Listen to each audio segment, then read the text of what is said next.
Good morning, all.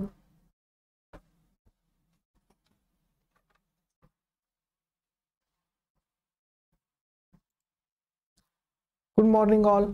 सो आज हम discuss कर रहे हैं बायोकेमिस्ट्री एंड बायोकेमिस्ट्री में हम कुछ क्वेश्चंस को डिस्कस करेंगे। सो आज का हमारा सेशन सवालों के बिना ये जिंदगी है डार्क। इसमें आज का जो टॉपिक है ये टॉपिक है बायोकेमिस्ट्री। सो स्टार्ट करते हैं कि बायोकेमिस्ट्री में first question.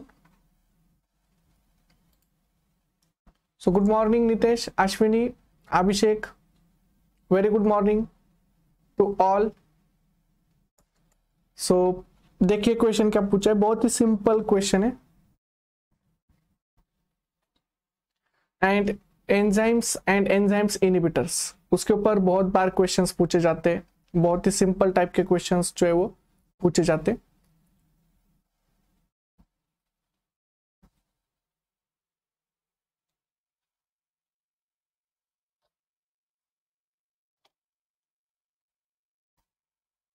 So good morning.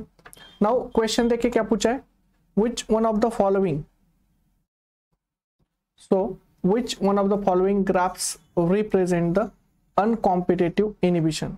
Now what is uncompetitive inhibition? So जो भी रिवर्सिबल इनहिबिटर्स है इनमें हम एंजाइम्स में डिस्कस करते हैं डिफरेंट टाइप्स ऑफ इनहिबिटर्स, कि जिसमें फॉर एग्जांपल जो हम इनहिबिटर डिस्कस करते हैं जैसे कॉम्पिटेटिव, सो कॉम्पिटेटिव इनहिबिटर्स होते हैं, एज वेल एज हम नॉन कॉम्पिटेटिव भी डिस्कस करते हैं, एज वेल एज अनकॉम्पिटेटिव। और हम यहाँ पे जैसे फॉर एग्जांपल 3 लेते हैं, so competitive, uncompetitive and the mixed inhibitors, कि मिक्स्ड इनहिबिटर्स को हम डिस्कस करते हैं। नाउ इसमें कि जो रिवर्सिबल इनहिबिटर्स है इसमें हम ये डिस्कस करते हैं कि यहाँ पे inhibitor can interact with the enzymes and it inactivate the activity of enzyme, कि वो अफेक्ट करता है enzyme activity as well as enzyme substrate interaction भी अफेक्ट कर सकता है और प्रोडक्ट फॉर्मेशन को अफेक्ट कर सकता है। नाउ सो वेरी गुड, बहुत ही अच्छा आप सब लोगों ने आंसर दिया है कि मोस्टली सारे स्टूडेंट ए ही बोल रहे हैं, ऑप्शन ए बोल रहे हैं। तो आज हम यही डिस्कस करेंगे कि ऑप्शन कौन सा करेक्ट है। बट सबसे इंपॉर्टेंट आपको यह पता होना चाहिए कि हमें पूछा कौन सा है, uncompetitive inhibitor. So what is the role of the uncompetitive inhibitor? So uncompetitive inhibitors कैसे काम करता है, तो कैसे काम करता है अनकॉम्पिटिटिव इनहिबिटर आप ही मुझे बताओ। यस, अनकॉम्पिटिटिव इनहिबिटर का मेजर रोल, अनकॉम्पिटिटिव इनहिबिशन हम किसे बोलते हैं? यस, अनकॉम्पिटिटिव इनहिबिशन किसे बोलते हैं हम? Uncompetitive inhibition. तो यहां पे एक आप देखना कि एक तो एंजाइम होता है, एंजाइम्स प्लस सबस्ट्रेट। सो अनकॉम्पिटिटिव इनहिबिटर कौन से स्टेज को इंटरेक्ट करता है? यस, अंजू बोल रही है सी ऑप्शन करेक्ट है। देखते हैं अंजू कौन सा ऑप्शन करेक्ट है, मुझे भी पता नहीं है, हम आज डिस्कस करेंगे। बट मुझे ये बताइए अनकॉम्पिटिटिव इनहिबिटर कौन से स्टेज को अफेक्ट करता है? तो जैसे अगर आप स्टेजेस देखो तो इस तरह से एंजाइम की रिएक्शन होती है, enzymes plus substrate, it gives transition state, ES complex formation होता है। एंड ईएस कॉम्प्लेक्स फॉर्मेशन के बाद here enzyme and product formation होता है। ओके, नाउ ओके प्राजक्ता, देखते हैं केएम एंड विमेक्स के ऊपर भी क्या अफेक्ट होगा इसका। नाउ ओके, सुश्री बोल रही है ईएस कॉम्प्लेक्स को बाइंड होगा। अच्छा, ईएस कॉम्प्लेक्स को बाइंड होगा। Okay, so inhibitors bind to the complex of ES, मतलब जो ईएस कॉम्प्लेक्स बनता है एंजाइम्स प्लस सबस्ट्रेट का, उसको बाइंड होगा। सो यहां पे इन सिंपल टर्म्स अगर हम डिस्कस करें, सो हियर जैसे आप बोल रहे हो, मैं भी यहां पे दिखाता हूं आपको कि जैसे फॉर एग्जांपल ये एंजाइम है अपना, so this is the enzyme. तो enzyme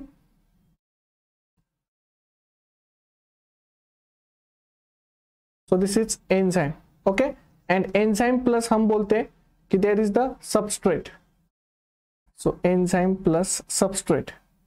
okay, so suppose this is the substrate, and जब एंजाइम प्लस सबस्ट्रेट होता है then there is the formation of ES complex. So यहां पे जनरेट होता है ES कॉम्प्लेक्स।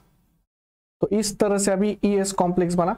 नाउ जैसे आपने बोला कि ये ES कॉम्प्लेक्स फॉर्मेशन हुआ, नाउ जैसे आपने बोला कि ये इनहिबिटर जो है that inhibitor it bind to the which complex, तो ES कॉम्प्लेक्स को बाइंड होता है। तो सपोज मैं इस तरह से दिखाऊंगा इसको कि ES कॉम्प्लेक्स को ये इनहिबिटर बाइंड हुआ।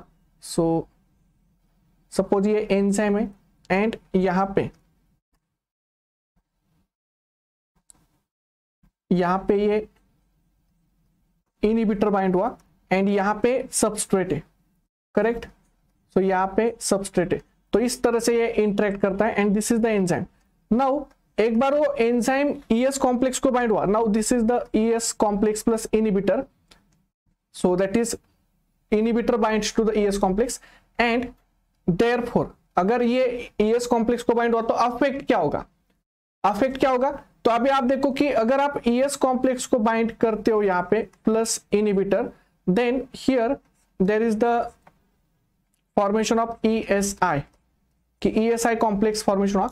नाउ मतलब क्या कि एंजाइम्स को इनहिबिटर जो है वो अकेला एंजाइम्स को बाइंड नहीं हो रहा है, तो वो बाइंड कहां पे हो रहा है, ES कॉम्प्लेक्स को। नाउ इसलिए इनहिबिटर ये हमेशा चाहेगा कि एंजाइम ज्यादा से ज्यादा सबस्ट्रेट के साथ इंटरेक्शन करे, क्योंकि जितना ज्यादा एंजाइम सबस्ट्रेट के साथ इंटरेक्शन करेगा उतना ज्यादा ES बनेगा, एंड जितना ज्यादा ES बनेगा उतना इनहिबिटर ES कॉम्प्लेक्स को बाइंड हो सकता है। एंड इसलिए आप देखना कि एक तो due to the binding of inhibitor to the ES complex, binding of inhibitor to the ES complex. Now यहां पे होता ये कि due to the binding of inhibitor to the ES complex सबसे इंपॉर्टेंट होता है कि Km डिक्रीज होती है, एंड Km डिक्रीज इसलिए होती है क्योंकि एंजाइम्स का जो होता है वो सबस्ट्रेट के लिए एफिनिटी इंक्रीज हो जाता है, वो सबस्ट्रेट के साथ ज्यादा इंटरेक्ट करता है, एंड उसके साथ साथ ही आप अगर Vmax की बात करो, वेलोसिटी की बात करो, तो Vmax इज ऑल्सो डिक्रीज, क्योंकि आपका जो एंजाइम हो यहाँ पे एंजाइम एंड सबस्ट्रेट जो है वो इस स्टेज में ब्लॉक हो रहा है, एंड इसीलिए आपका जो प्रोडक्ट फॉर्मेशन है जो Vmax है ये Vmax भी डिक्रीज होगा। एंड इसीलिए यस करेक्ट है अनिंदिता, एंड इसीलिए सबसे इंपॉर्टेंट है कि एंजाइम प्लस सबस्ट्रेट जब कॉम्प्लेक्स फॉर्मेशन होगा ES complex then inhibitor bind. And इसलिए अगर आप LB प्लॉट देखो, अगर LB प्लॉट अगर आप देखो तो LB प्लॉट में क्या होगा कि विदाउट इनहिबिटर आप देखो तो यहाँ पे इनहिबिटर माइनस है and this is inhibitor plus, तो आपका जो Vmax है that Vmax 1/V0 and Km that both decrease, both क्या होंगे डिक्रीज। सो यहां पे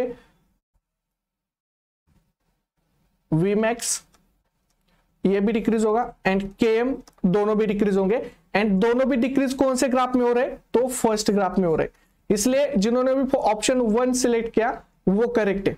ओके, सो ये डिक्रीज जो हो रहे हैं, एंड इसलिए यहां पे जो अनकॉम्पिटिटिव इनहिबिटर है इसमें यही याद रखना कि ES कॉम्प्लेक्स के साथ बाइंड हो रहा है।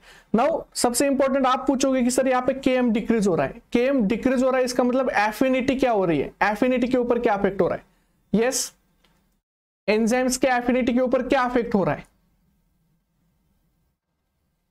आप बताओ मुझे, affinity of the enzymes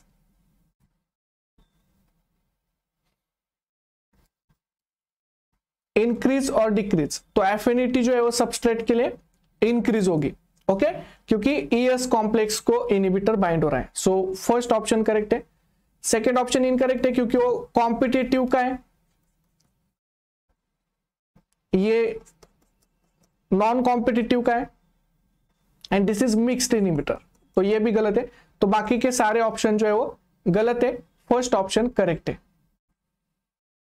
so affinity increase हो रहा है, यस करेक्ट, एफिनिटी जो है वो इंक्रीज होता है, एंड वो इंक्रीज इसलिए हो रहा है क्योंकि चेंजिंग द मतलब ES कॉम्प्लेक्स जितना ज्यादा बनेगा उतना इनहिबिटर बाइंड होगा। तो ये बहुत रेयर इनहिबिटर्स होते हैं, ऐसा मतलब आपको कॉमनली कभी नहीं मिलेगा कि कोई इनहिबिटर है कि जो एंजाइम्स को सबस्ट्रेट के साथ एफिनिटी बढ़ा रहा है। तो ये ऐसा कोई नहीं चाहेगा ना कि कोई विलन है एंड वो विलन चाहता है कि हीरो और हीरोइन मिले, दैट इज नॉट पॉसिबल। सो ये बहुत रेयर केसेस में होता है कि कोई इनहिबिटर चाहता है कि ज्यादा से ज्यादा ईएस कॉम्प्लेक्स बने, एंजाइम सबस्ट्रेट के साथ इंटरेक्ट करे। सो ये मैजिकल इनहिबिटर भी बोलते हैं इसे, कि जो एंजाइम को सबस्ट्रेट के साथ एफिनिटी बढ़ा रहा है। तो ये आप इस तरह से भी उसको याद रख सकते हो। तो अभी भी मैं बता रहा हूं, जो भी स्टूडेंट ने अभी तक गेट बायोटेक के लिए एडमिशन नहीं लिया है, जो आप गेट बायोटेक का प्रिपरेशन करना चाहते हो, तो आप जरूर इस बैच को एडमिशन ले, क्योंकि ये लास्ट बैच है गेट के प्रिपरेशन के लिए। ओके, इसके बाद कोई बैच नहीं है। तो जो भी स्टूडेंट अभी भी गेट बायोटेक का प्रिपरेशन करना चाहते, वो अभी भी इस बैच में एडमिशन ले सकते हैं। गेट बायोटेक को जो बैच स्टार्ट हो रही है या जो स्टार्ट हो चुके हैं उसको आप एडमिशन ले सकते हो, क्योंकि इसके बाद कोई भी बैच स्टार्ट नहीं होने वाला है। नाउ नेक्स्ट, अभी देखते हैं इसका आपको क्वेश्चन का आंसर आता है कि नहीं। यस,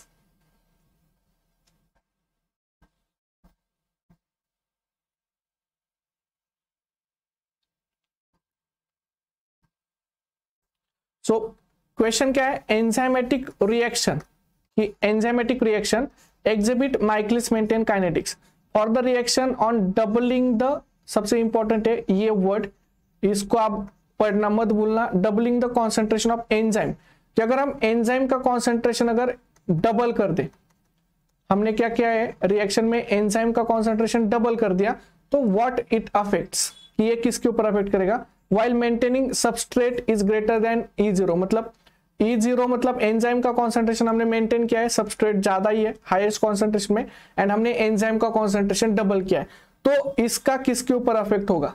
यस, सो इफ अगर हम सबस्ट्रेट का एंजाइम का कॉन्सेंट्रेशन डबल कर रहे हैं, तो जल्दी से जल्दी बताइए Km के ऊपर अफेक्ट होगा क्या, क्योंकि Km जो हम बोलते हैं, सो Km is the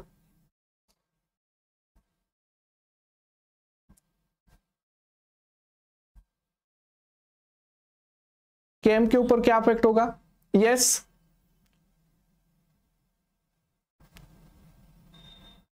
so Km ये सबस्ट्रेट कॉन्सेंट्रेशन है, करेक्ट, ये सबस्ट्रेट कॉन्सेंट्रेशन है व्हेन जो वेलोसिटी होती है आपकी is half the Vmax, correct, so it is the substrate concentration when the velocity is half of the Vmax। तो ये Km है, तो हमें देखना यही है कि Km के ऊपर क्या अफेक्ट होगा एंड Vmax के ऊपर क्या अफेक्ट होगा if U double the concentration of the enzyme. अगर एंजाइम का कॉन्सेंट्रेशन डबल करेंगे तो सपोज यहां पे Km जो रहेगा वो Km कांस्टेंट ही रहेगा, Km कांस्टेंट रहेगा, क्योंकि Km ये एफिनिटी है, तो एफिनिटी बढ़ेगी क्या, अगर हम एंजाइम का कॉन्सेंट्रेशन बढ़ाएंगे तो क्या एंजाइम की सबस्ट्रेट के लिए एफिनिटी बढ़ जाएगी क्या, और नहीं बढ़ेगी। यस, एफिनिटी के ऊपर क्या इफेक्ट होगा, सो Km जो है ये एफिनिटी जो होती है वो एफिनिटी बढ़ेगी या घटेगी या सेम रहेगी, आप मुझे बताओ। यस, और Km जो है वो कांस्टेंट रहेगा, क्योंकि Km constant for given substrate concentration, कि गिवन सबस्ट्रेट कॉन्सेंट्रेशन में Km ये हमेशा ही कांस्टेंट रहेगा। ओके, सो एफिनिटी के ऊपर क्या इफेक्ट होगा, तो एफिनिटी सेम ही रहेगी क्योंकि आपने एंजाइम का कॉन्सेंट्रेशन बढ़ाया, तो एंजाइम बढ़ने के बाद हाउएवर Vmax के ऊपर क्या इफेक्ट होगा। यस, Vmax अगर Km तो कांस्टेंट ही रहेगा बट Vmax के ऊपर क्या इफेक्ट होगा, तो Vmax ये डायरेक्टली प्रोपोर्शनल होता है, Vmax क्या होता है directly proportional, so it is directly proportional to the enzyme concentration, ये एंजाइम कॉन्सेंट्रेशन से डायरेक्टली प्रोपोर्शनल होता है। तो अगर एंजाइम कॉन्सेंट्रेशन से अगर Vmax डायरेक्टली प्रोपोर्शनल है तो इसका मतलब ये होगा कि Vmax तभी बढ़ेगा जब एंजाइम कॉन्सेंट्रेशन इंक्रीज होगा, क्योंकि आप एंजाइम कॉन्सेंट्रेशन डबल कर रहे हो, तो डबल कर रहे हो तो Vmax भी क्या हो जाएगा, इंक्रीज होगा, क्योंकि आप एंजाइम बढ़ा रहे हो, क्योंकि वो डायरेक्टली प्रोपोर्शनल है। एंड इसीलिए अगर आप एंजाइम बढ़ाओगे तो आपका Vmax भी बढ़ेगा। सो नॉर्मली अगर आप देखो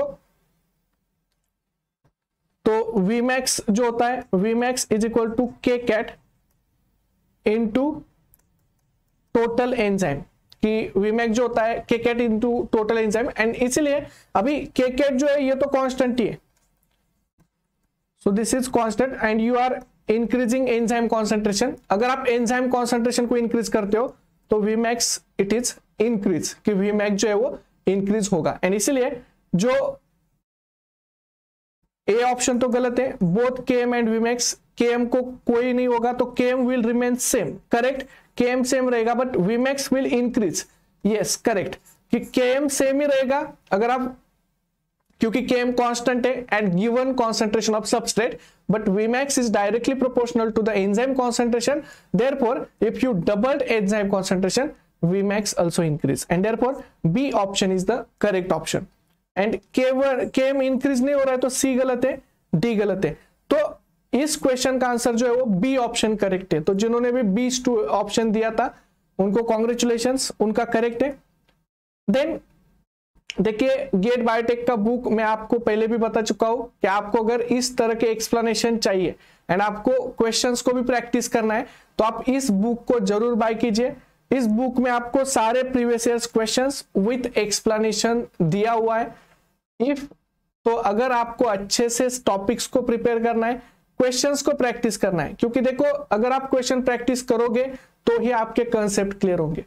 एंड अगर आपको बिल्ड करने अपने कंसेप्ट, अगर आपके स्ट्रॉन्ग पॉइंट्स को अगर आपको और स्ट्रॉन्ग बनाना है, कंसेप्ट को और स्ट्रॉन्ग बनाना है, आपको अपने बेस को बढ़ाना है, तो आपको क्वेश्चन प्रैक्टिस करना पड़ेगा। ये हमेशा याद रखो, क्योंकि क्वेश्चन से वो इंफॉर्मेशन मिलती है जो आपको थ्योरी में नहीं मिलेगी।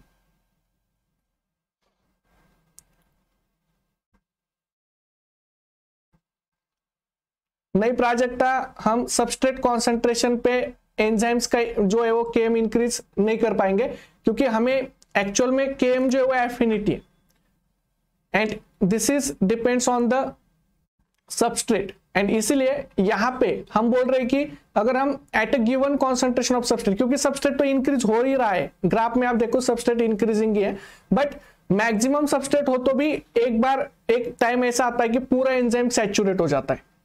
ओके मतलब जितना भी एंजाइम प्रेजेंट है वो सारा एंजाइम सबस्ट्रेट के साथ बाइंड रहेगा एंड प्रोडक्ट का फॉर्मेशन होगा। तो इसे हम जो होता है वो, तो ये हुआ कि substrate concentration and enzymes. Now देखो which of the following strategies are used by the cells for a metabolic regulation, कि मेटाबॉलिक रेगुलेशंस के लिए कौन सी स्ट्रेटजी हम यूज कर सकते हैं। So which of the following strategy used by cells for metabolic regulation. Yes, तो metabolic regulation मतलब आपको कोई भी रेगुलेट करना है पाथवे, जैसे आपको सिंथेसिस और एनाबॉलिज्म रेगुलेट करना है, एनाबॉलिज्म रेगुलेट करना है, और आपको कैटाबॉलिज्म रेगुलेट करना है। तो इसमें सबसे इंपॉर्टेंट होता है कि आपको कुछ ना कुछ वहां पे चेंजेस करने पड़ेंगे। मतलब क्या कि आपको उस प्रोटीन को आइदर इनएक्टिव करना है और एक्टिव करना है। रेगुलेट करना है मतलब क्या कि एक्टिव करना है और इनएक्टिव करना है। नाउ देखो अभी यहां पे सबसे इंपॉर्टेंट कि स्ट्रेटजी में सेल्स कौन से स्ट्रेटजी यूज करते हैं। क्या फॉस्फोरिलेशन डिफॉस्फोरिलेशन करते? तो यस करेक्ट। फॉर एग्जांपल अगर आप प्रोटीन काइनेज ए को एक्टिवेट करोगे ना, तो प्रोटीन काइनेज ए एक तरफ से ग्लाइकोजन सिंथेसिस स्टॉप करता है एंड ग्लाइकोजन ब्रेकडाउन स्टार्ट करता है। मतलब क्या, इपिनेफ्रिन का रोल आपको बता रहा हूं कि इपिनेफ्रिन अगर रिलीज हुआ तो इपिनेफ्रिन ब्लड ग्लूकोज को मेंटेन करता है, तो ब्लड ग्लूकोज मेंटेन करने के टाइम पे लो ब्लड ग्लूकोज में इपिनेफ्रिन रिलीज होता है, तो लो ब्लड ग्लूकोज में रिलीज होगा तो पहले आपको ये प्रोसेस स्टॉप करनी पड़ेगी एंड इस प्रोसेस को स्टार्ट करना पड़ेगा, मतलब ग्लाइकोजन को ब्रेक डाउन करना पड़ेगा मसल से और लिवर से। तो उस टाइम पे आपको फॉस्फोरिलेशन, तो ग्लाइकोजन सिंथेस के ऊपर फॉस्फोरिलेट किया जाएगा तो वो इनएक्टिवेट होगा, एंड ग्लाइकोजन फॉस्फोरिलेज के ऊपर फॉस्फेट ग्रुप डाला जाएगा तो एक्टिवेट होगा। मतलब क्या, एक ही फॉस्फोरिलेशन एक प्रोटीन को इनएक्टिवेट भी करता है एंड एक ही फॉस्फोरिलेशन एक प्रोटीन को जो है वो एक्टिवेट भी करता है। Similar phosphorylation can activate inactivate, similar dephosphorylation can activate inactivate. So ये मेजरली रोल प्ले करता है। एलोस्टेरिक जो भी मॉलिक्यूल्स होते हैं जो एंजाइम के साथ इंटरेक्शन करते हैं, एलोस्टेरिक साइड को बाइंड होते हैं, they also play major role in the regulation, कि ये भी रेगुलेटरी में काम करते हैं। एंड फीडबैक इनहिबिशन तो हम देखते ही है कि हर बार कोई भी पाथवे का फर्स्ट एंजाइम हो या मेजर एंजाइम हो, की enzyme of the pathway that is inhibited by the feedback inhibition. Feedback मतलब जब प्रोडक्ट एक्सेस अमाउंट में होता है तो product can inhibit the enzymes. तो जैसे हम डिफरेंट पाथवेज को डिस्कस करते हैं, तो यहां पे जो भी फर्स्ट एंजाइम हो सकता है कि उसका इनहिबिशन हो या की एंजाइम हो सकता है उसका इनहिबिशन हो, so that is called as the feedback inhibition. तो ये भी कॉमनली देखा जाता है रेगुलेटरी वे में। तो सेल्स में अगर आप देखो तो मेटाबॉलिक रेगुलेशन सारे वेज में होता है, फॉस्फोरिलेशन डीफॉस्फोरिलेशन वेज में होता है, एलोस्टेरिक तो नॉर्मली प्रेजेंट होते ही है क्योंकि एंजाइम्स में एलोस्टेरिक जो मॉलिक्यूल्स है वो बाइंड होते हैं, and feedback inhibition they are also present. And therefore यहां पे जो करेक्ट ऑप्शन है, correct option is the PQR, मतलब P, Q एंड R, ये तीनों भी करेक्ट है, तीनों भी रोल प्ले करते हैं। ओके, सो ये हुआ हमारा आज का सेशन। आपको इसी तरह के क्वेश्चन सॉल्व करने होंगे, तो सॉल्व करने के लिए आपको बुक्स लेने पड़ेंगे, आपके पास क्वेश्चन बैंक होनी चाहिए। तो याद रखना, अगर आपके पास जब तक क्वेश्चन बैंक नहीं है तब तक आप अच्छे क्वालिटी के क्वेश्चन सॉल्व नहीं करोगे, एंड जब तक आप क्वालिटी के क्वेश्चन सॉल्व नहीं करोगे आपके कंसेप्ट भी क्वालिटी के नहीं होंगे। सो ये 14 नंबर मॉड्यूल है, अगर आपके पास नहीं होगा तो आप इसको बाय कीजिए। ये 15 नंबर मॉड्यूल है एंड ये 60 नंबर मॉड्यूल है, as well as GATE BT का मॉड्यूल भी मैंने आपको बताया कि इस टाइप के अगर क्वेश्चंस आप सॉल्व करोगे तो आपके कंसेप्ट बहुत अच्छे होंगे। ओके,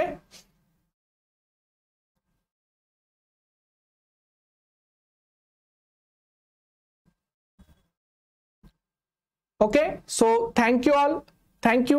एंड यहां पे हमने हमारा सेशन जो है वो कंप्लीट किया। सो इसी तरह के क्वेश्चन प्रैक्टिस कीजिए। ओके, आज का सेशन आपको कैसे लगा आप मुझे कमेंट करके जरूर बताइए। So thank you and happy learning.